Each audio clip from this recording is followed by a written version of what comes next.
everyone and welcome back. So today I have a small tip for your Samsung Galaxy S22 Ultra that you can also use on other Samsung phones as well that have this option. So this tip is related to battery health of your smartphone, and if you're the person who uses the same phone for around 2 to 3 years, then you must try out this tip. You can save your phone's battery health by enabling this one option in settings. So when you're in settings, choose battery and device care present here, and now tap on battery, and here choose more battery settings. Make sure the first option is turned on, which says adaptive battery. Next you have to check out this last option which says protect battery. This basically limits your phone charging to 85%. So even if you charge your phone overnight, it will not exceed beyond 85%.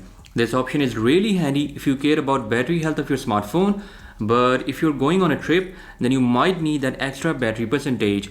For that, once again simply turn off this option in battery settings, and now your phone will be charged to 100%. Also, you can change processing speed of different apps on this phone, and Samsung has made a dedicated quick toggle for that process.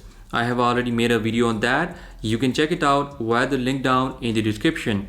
But simply if you want to save battery, then choose optimized option in this quick toggle. So guys, in this way you can increase the lifespan of your phone's battery health. It will not degrade faster, and you can use your phone for longer time without changing or replacing battery. And this was the video for today. I hope you enjoyed it, and I'll catch you guys in the next one. Until then, bye bye.